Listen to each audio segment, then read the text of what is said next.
Welcome to You Don't Know Ball. Today we're going to be doing our mock draft 2.0. Last time Dobbs was selecting odds. I selected evens. We're going to flip that around. If you don't know ball and want to know ball, be sure to subscribe. Leave a like. Leave a comment. Let us know your favorite pick from this mock draft, your least favorite pick from this mock draft. We're going to get right into it. So first off the bat, the Bears, my team, are selecting number 1 overall, and I'm sorry, but I'm just going to go Caleb Williams right off the bat. Actually, I'm not sorry. All the people that are opposed to taking Caleb Williams or want another quarterback or want to run it back with Justin, you are not looking at the future of the franchise. Caleb Williams is the only answer at 1. You could trade back for whatever, but if you don't got the right guy throwing the ball, the rest of the team doesn't matter. Yeah, no, I won't even go in on this because we were going in on this before, and I've been going in on this. Bears fans, if you don't realize that it's time to take Caleb Williams, I have no words for you, actually. It's just, if you don't have anything nice to say, don't say it at all, huh? At number 2, Dobbs, who you taking? All right, so number 2, getting interesting. Oh, word on the street. Oh, are the Commanders going quarterback or they're not going quarterback?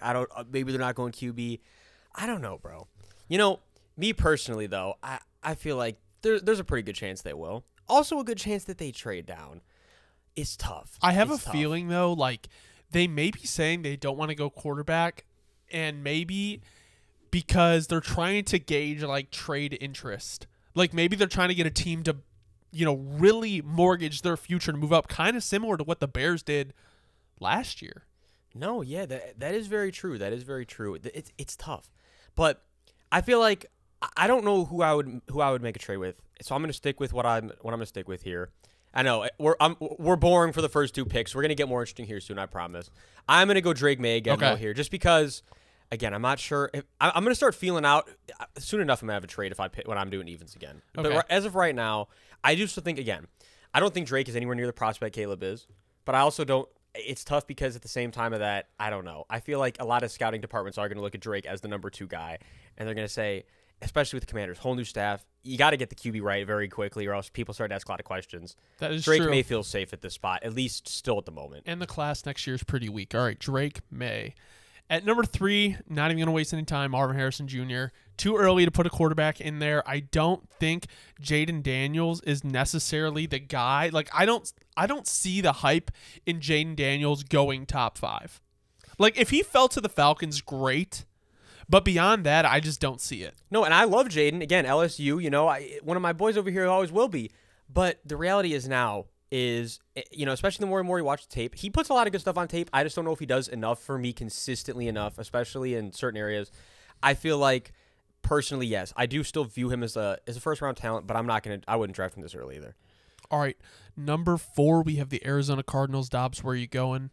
4 with the Cardinals. Interesting, right? Because we could go a lot of areas here. Again, just purely on. Not only do I want to switch it up a little bit from before, I feel like this is where I want to start switching things up, so we don't go forward or from last time. But not just that, because Malik Neighbors is my boy. It's hard to go against Malik, but I'll tell you, if there's one receiver, honestly, as of right now, I will go against him with, it is Rome Odunze, because Rome has put out a lot of terrific tape this year. Really, really elite at the catch point. And I'll tell you one thing. If we look at the receiver history over the last 4 or 5 years, the receivers that come out that are just dogs at the catch point have had a lot of success in the league. Most notably, go back and watch some Jettis tape. Honestly, Jettis tape, pretty similar to an extent, especially this season, to Rome in their 2 final years. With all that said, I'm comfortable taking Rome right here and maybe getting a few oohs and ahs out of the crowd. So the mock reaction I did today had Rome going 4 to the Cardinals. So number 5, you could go a lot of ways here. I think a lot of the picks have been Brock Bowers to here, but in my opinion, actually, I don't know. I think last time we went tackle, so I think this time I'm going to go tight end, Brock Bowers. I know this is what it's really projected to because obviously Harbaugh has always liked to use his tight ends. With Greg Roman now being the OC, I don't see them taking a receiver because all that stuff that came out about Greg Roman, like receivers hate his offense. In my opinion, there's no point in one taking top 5 if you're not going to utilize them like you utilize a tight end or a tackle. No, absolutely. And truthfully, and this is what makes this such a crazy class this year. Truly, is that we look at Marvin, Rome, and Malik, and we're like, hey, they're the 3 potentially all-pro, talents at the receiver position, right? And with Marvin, even potentially, I don't even want to just label Marvin, because it's really getting to a point where the more I watch all 3 of them, the closer they get in tier. Really, like the more you crunch the tape, the more that you say, wow, like these guys all have really unique skill sets. Marvin, however, has his X factor is that he has just absolute glue hands, and at the catch point, he's just unbeatable. But everybody has elite skill sets to this receiver, right? And then to the point with Brock Bowers, though, what I'm leading with here is it's like, but Brock Bowers is just as elite, if not more elite, just at a different position. Yeah. Like, this dude potentially is the greatest tight end prospect that's ever come out wearing an Auto Trader shirt. Yeah, this guy. Yeah, I don't know. I think bottom 10 fit of all time. Bottom 10 fit of all time, but here's my thing, bro. I'm not lying to you. It just makes his stock go up in my eyes. I'm so serious. And the fact that he wants to play in like Tennessee is hilarious too to me. He just wants to play ball. He's like, I'm going to show up in an Auto Trader shirt. I want to play ball. No lie. Stock up in my book. Auto Trader, brandless shorts, ankle socks with Adidas shoes. Pretty legendary when you put it in perspective. What a look, man. Nobody's ever going to rock the same fit to the Super Bowl. That's just for certain. So number 6, New York Giants. Who you going? Well, here's what I'm going to say. Word on the street is the Giants still believe in Daniel Jones. Players still believe in Daniel Jones. All right. I'll take the bait for now at least, and because we have more mocks coming in the future. So for now, I'll take the bait, and I'll say, you know what? If we consider that that's true, then there would make no sense here other than you got to give Daniel weapons. You got to protect him too. But like we said before, with the last mock, you still got to give Evan Neal some time. I feel like if you don't, then you just wasted your pick last year. So with that said, give me Malik Neighbors right here. Daniel Jones needs a weapon, whether it's on the O-line or the receiving core, and I'm going to go with a guy that I think could be generational, like I just said, as a receiver. So I like Malik Neighbors there. I've been seeing some mocks where he falls to the Bears, and that's what I was really hoping was going to happen, but just not the case here. Number 7 with the Tennessee Titans. Joe Alt is just the easy pick. I mean, like, I know it's boring, but like to pair him with Peter Skronsky, they have fucking Bill Callahan there now. Like Brian Callahan's dad, who's like this legendary O-line coach. It just makes too much sense. I mean, obviously we've always talked about like building through the trenches. To pair Skronsky, super high floor guy, with Joe Alt, super high floor guy and super high ceiling guy, if he can be that next type, he can hit that next level at the NFL level. Their line is starting to look very, very sturdy for Will Levis. This is exactly what we were talking about. I remember we said like 2 years ago when they first started this, when it was the Peter Skronsky mock season, it was like if they're gonna get back to what they were and be a team that's competing in the playoffs, they're gonna start building through the trenches. They're executing our vision to perfection here as long as they follow the same style. We're locking in Joe Alt. So Atlanta Falcons, number 8. Do they get their quarterback again? What's the move here? Yeah, this one's tough. This one's definitely tough. Interesting. Because obviously, as was announced, the Falcons, they need their QB. And, it's interesting because, it's interesting because there's a lot of ways you could go about this here. And I think, too, it's funny because, okay, as of right now, the obvious pick, it's Jaden Daniels because of how he pairs with that offense. But at the same time, I don't know. I don't even it's like more than anything, I don't know if I want to. It's just tough making the same pick again twice. But honestly, you know what? He's available, and I got to make what I think is logical. I do think that front office is going to say if we combine Jaden Daniels' legs and Bijan Robinson, we have ourselves an offense. So you know what? I got to do the boring pick again. I'm sorry. Okay. I was trying to think outside the box, but they know the QB is so pertinent right now. I don't think they're going to go outside of the draft for it. I think that I'm comfortable locking in Jaden right here. A pick that I've been hearing that is kind of not a sleeper for the Falcons is Jared Verse, because when he was thinking about coming out last year, from what I heard from like the Stock Exchange podcast, is they were one of the few teams, or one of the teams that were like really in on Verse last year. So if the Falcons do decide to go edge at 8, Verse may be the first edge off the board, which is crazy. Interesting. It's not crazy, but it's just like, in my opinion, I think you have a deeper bag with Latu, and I think edge or Dallas Turner has more of like potential. I think Verse is just a very strong, like, power bull rusher, but his bag just isn't that deep. That's kind of my thing with Verse. No, I agree with you completely on that. Number 9. So this is an interesting spot because all the offensive weapons are off the board. You know, I really could go edge here. I could really go edge here. But I don't know if I want to go edge here because I think I'm going to go interior and pair up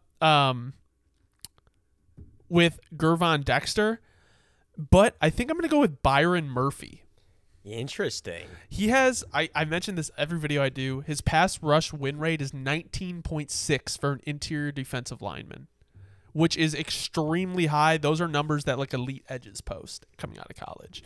So number 10, New York Jets. Who are you taking? I love the Byron Murphy pick. We're getting a little interesting. I'm trying to mix it up a little bit. I was going to go Jerzon Newton, but I want to mix it up. No, I love it. I love that we're also thinking interior because, you know, I was talking to some Bears fans after our first mock, and they weren't feeling me on the interior, and I'm like, they need the interior. Look around the league nowadays. I'm telling you, things are changing a little bit. Those guys that went on the interior are the X factor. My thing is go pay an edge. Then you have Montez Sweat, Gervon Dexter, Byron Murphy, and then you have an edge. It's also, exactly. It's all about where the money's at. I would rather draft like a Byron Murphy than pay like a Christian Wilkins. Any day. In my opinion. No, I'm see, great minds think alike on this one. I appreciate you, bro. Okay. All right, over to the Jets here. And I don't think I have to think about this one for a second. I'm locking in right away. We're going Olu Fashanu. You need a pass protector, and that's exactly what Olu specializes in. And again, I think this is a weird year with tackles where I don't even know who I want to say has the highest ceiling. But Olu, he's right there for having high ceiling.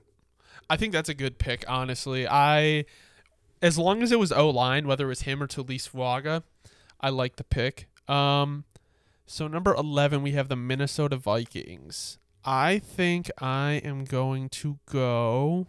I think we're thinking the same on this one. I don't know, though. I'm going to go Terrion Arnold.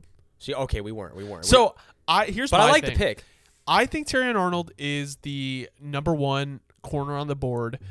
You have the option to go Dallas Turner or Jared Verse here. You could also go Jerzon Newton. But I just think that secondary room is a little bit more dire than their D-line. I mean, I don't know if Davenport comes back. I don't know if Danielle Hunter comes back.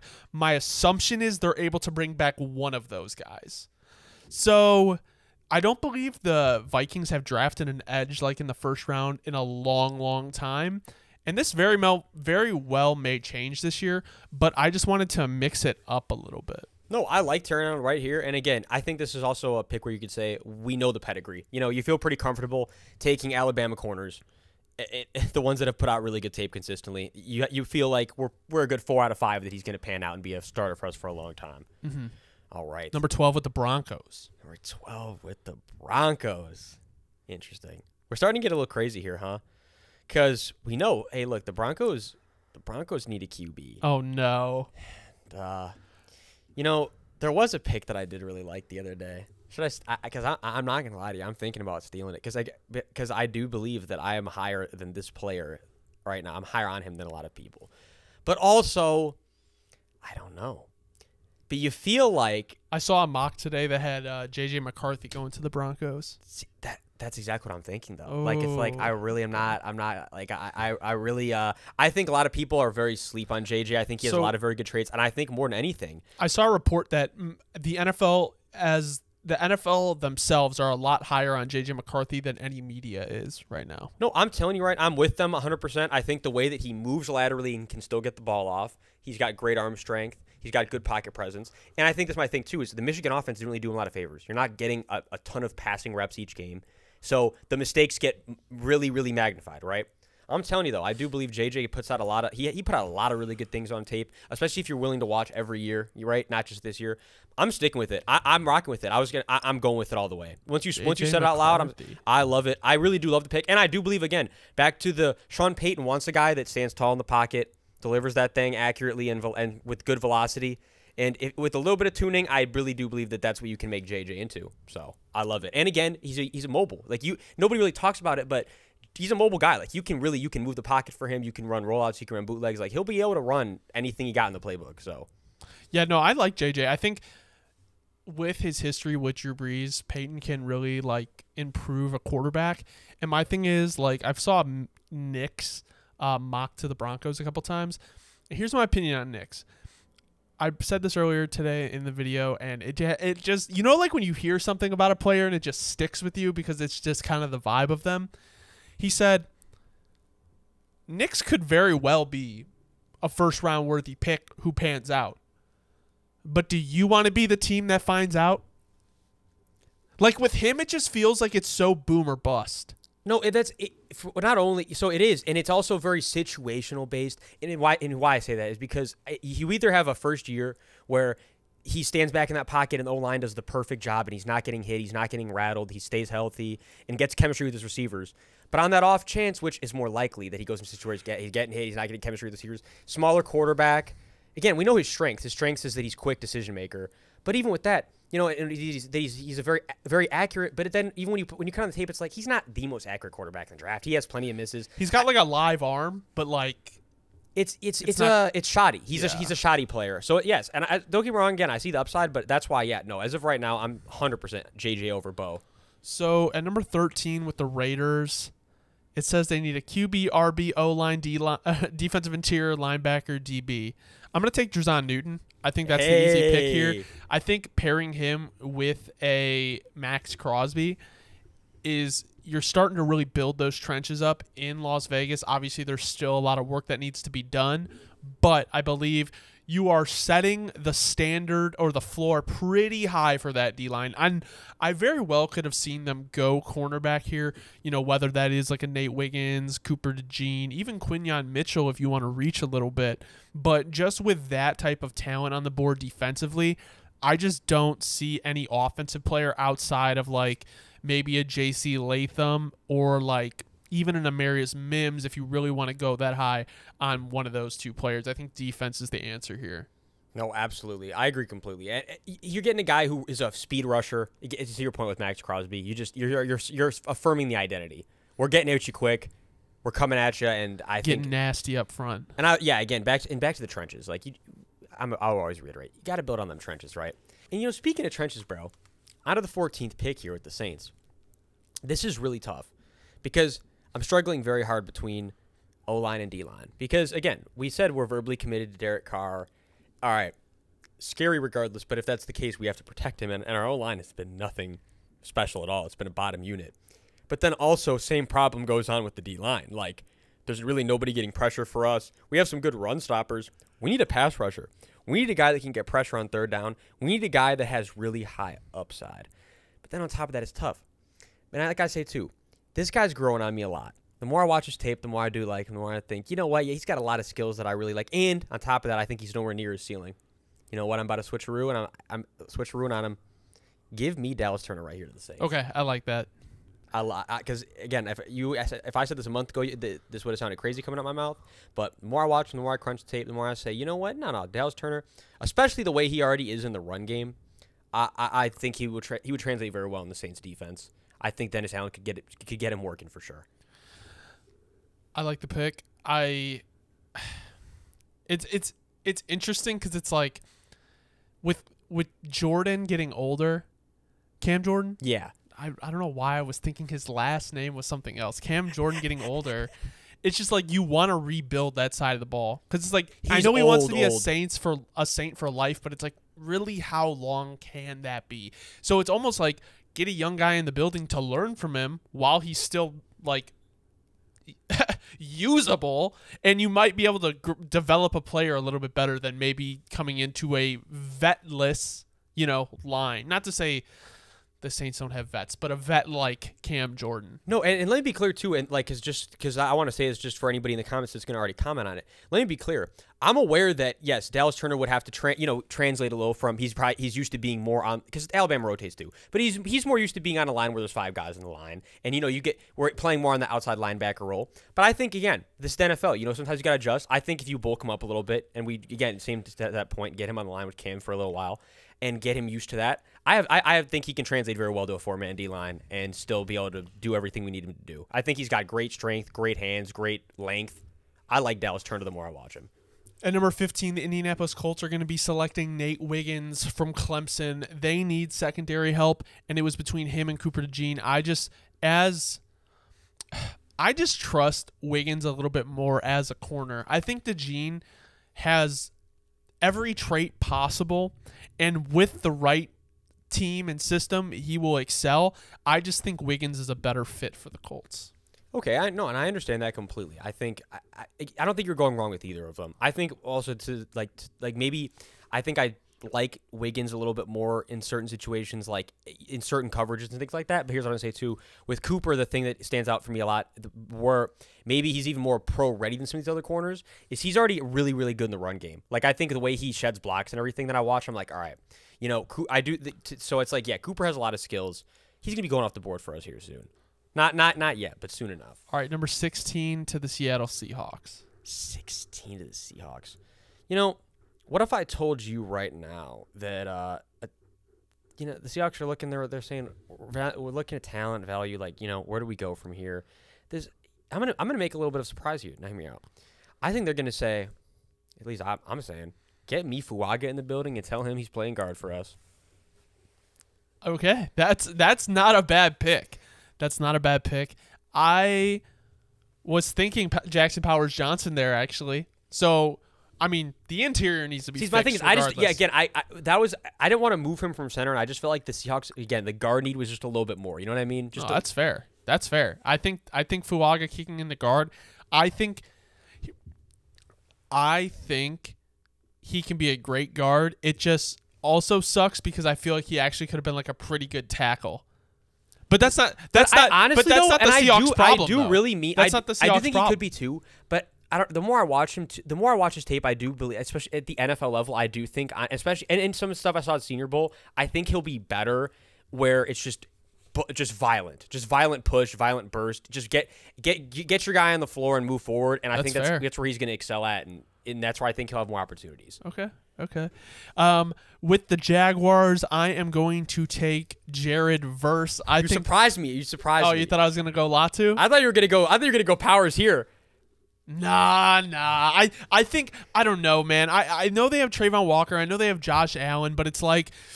But Josh Allen is, I do believe, a free agent. He is, and I believe they're gonna franchise tag him. But in my opinion, if you're gonna keep Walker, I just don't see them being able to keep both of them past this year. No, so it's kind of like a succession plan, in my opinion, is the way that I was looking at it. No, hey, and also like we always say, sometimes for some dudes, it just depends. Staying in the state sometimes is huge help. Sometimes it's not a huge help. We'll assume it is for Jared in this case. Getting to stay home. Close enough to home. Yeah. I mean, like, what? It's got to be like a 2-3 hour drive. Right. I say Florida's big. It's like I can't think he's right there, but number 18, the Cincinnati Bengals. Who are they taking? Interesting, right here. Very interesting. I think, though, again, I'm not going to overcomplicate it personally. I'm going to say we know the Bengals need a tackle, and I think that again, high floor guys, and the Bengals are already championship contenders. You say I don't need any risk involved. Give me J.C. Latham coming from another championship caliber contending type of situation, and I think it's a perfect transition. I think, yeah. I mean, pairing him with Orlando Brown is a good pick, and obviously, like, when you have Joe Burrow coming off another injury, it's like it's not to say that like it's an issue with how they're protecting him. I just think he's had some tough injuries early in his career, and it's like the more and more you get hit, the more and more likely that is going to happen. No, absolutely. Right. You got to go O-line here. Number 19 to the Rams. Who am I looking at here? You got a kind of a crazy pick here. I mean, I think this would be fun right here. That would definitely be, I think it's definitely a fun pick. That pick, I would also, you know what, like, let me see. Sorry, I'm taking a minute. No, I'm not going to say it until I think I'm going to go back to the watering hole of where I went last time. Okay. Or no. Wait. Let's say, because you didn't do the Rams last time. No. I did the Steelers last time. Okay. My apologies. I messed up. Let me go. I think I might go Amarius Mims here. Okay. I like that. I think getting them like a real tackle in the building, like someone who he doesn't have to play. You know how like the Steelers developed Broderick Jones last year? Right. They didn't really start him right away. They let him build up. There's a lot of potential with Demarius Mims because of the injury. You got to project. He only has like 800 snaps or something like this. But he can be so good that it's like, maybe just get him in the building for a year, develop him. You don't have to play him the whole year. Let him get some reps in practice, put him in halfway through the season, and see where he goes. No, I love it. I wasn't thinking that one at all, to be honest, but I think I love it now that you said it. It's a great pick. Number 22, the Steelers. Interesting. I have a lot of options here. A lot of options. But I think, personally, I think the Steelers are going to be the ones to get the Jackson Powers Johnson. I think I like this a lot right here. You need a center. Steelers know how it is with the trenches. This just smells like a Steelers pick if he's not sitting on the board right here. He does. I could definitely see him going there. And you just stole him right away from the Dolphins. That's who you're thinking? Now in a tough spot. So, what do you do here? I mean, they don't have Vic Fangio anymore. Who is their DC? Do you remember? I'm going to tell you in 1 second. The Vic Fangio and them having a fallout, definitely seeming like that was not good news for Dolphins fans, by the way. Side note. I know they don't necessarily need it, but at the same time, like... Oh, my goodness. Who is it? Yo. How did we... I must have seen this, but I must have been working or something when I've seen... I'm Dolphins fans. I'm sorry. Joe Barry. Oh, wait, no. He was the DC? I thought he was just like a defensive assistant. Oh, wait, hold on. You're right. Hold on. No, I'm I was jumping about the to gun. say, I'm jumping the gun. That would have been... I don't even... No, because crazy enough, the man got a job.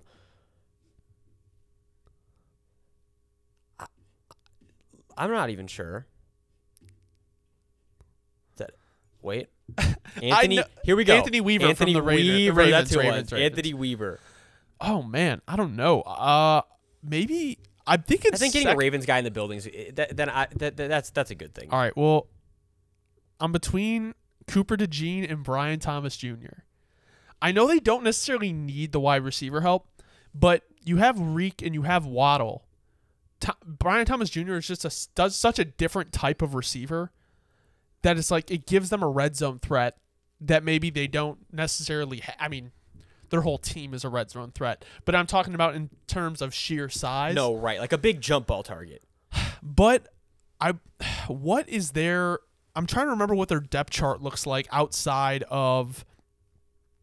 Because I wonder if Eli Apple is still under contract with them. They got Xavier Howard. They still do have Jalen Ramsey. Yeah, I'm going to give him Cooper DeJean. I like that a lot. I feel like that's a fun pick for them. I feel like Jalen Ramsey's getting a little bit older. Xavier Howard's not the youngest anymore. And they're the perfect mentors for him. It would be a good pick. It would be a great situation. I think cornerback is a little bit like... It says they need a tight end and O-line, but like unless you're like grabbing... You're going to reach for Graham Barton. It's kind of a stretch, you know? No, exactly.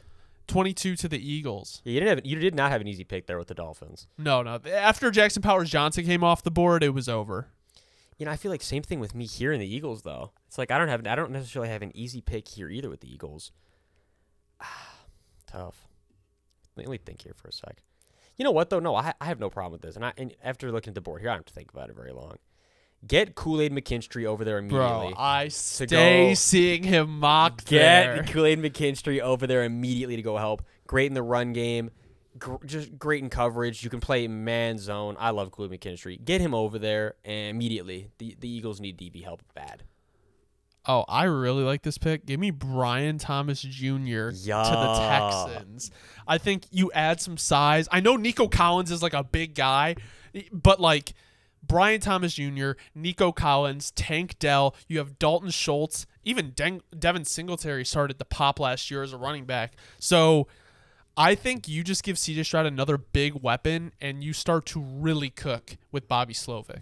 No, 100% agree. 24 to the Dallas Cowboys. Oh, man, you got to give me a sec to think about this one. This is definitely not. There's so many things I could do right here. It's like I'm thinking I am. Be patient with me here for a sec, bro. What do I want to do? No, you're good. Bro. The Cowboys have a lot of needs, but they also don't. You know what I'm saying? No, like that's why it's like I'm thinking like what I want to do, because there really are a lot of things I could do here. I'm so excited for the draft because it's like I feel like there's just there's gonna be so many risers and fallers, like as there is every year. But I just think this class is so talented. No, compared to last year. I do love this class a lot. It's really deep, and like a lot of teams are going to be able to get a lot of their needs, like even in deeper rounds, which is really, really nice. No, this is a really deep class, and I think I actually selected him a little earlier before last time, but I got him. I'm going to get him right here, my boy. Chris Jenkins off the board right here to the Cowboys. Some more defensive interior help. Whether you want to, because again, you don't have to necessarily start him right away, but he's just great to have on the, get him rotating in and out. It's a pass rushing, it's a trenches league. I love Chris Jenkins right here. All right, at number 25 to the Packers, I'm going to go Tyler Nubin. They need safety help. To me, Nubin is just that classic fucking Packers safety. Very smart, not the most athletic guy, has a lot of length on him. He can get in there. He is not afraid to lay the hit on somebody either. Cam Kitchens to me is a little just too aggressive for like the way the Packers play, in my opinion. Although, as much as I hate to say it, that would be kind of scary on the Packers, especially with their D-line and linebacker core. But I think Tyler Nubin fits the Packers pretty well. No, I think I like Tyler Nubin a lot here too. And again, I think the Packers are going to be the first team that is, if we're seeing a team take a safety in the first round, it definitely will be the Packers. I think Nubin and Kitchens actually have a pretty good like chance to go first. No, even in the late first. No, for sure. There's always one team that's going to take a safety more often than not. I think and I think I'm with you that Nubin's going to be the first one off the board. All right, on to the Bucs here at 26, bro. Back to a team where there's a lot of things. Like, there's so many options I could go with. But, this one's tough.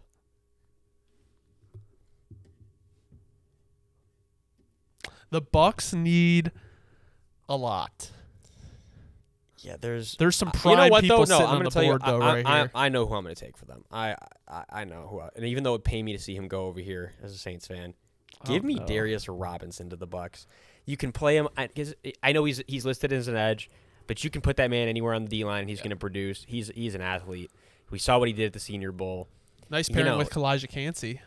Nice pairing with that whole D line. Yeah. That's not, like that. You bring him out of that D line. I think that D line really comes alive. Get him to learn it behind some guys that have put out big numbers in the league before. I love this pick. That might be my favorite pick the mock draft, to be honest. So we had the Cardinals go Rome Odunze earlier, and now we have another pick.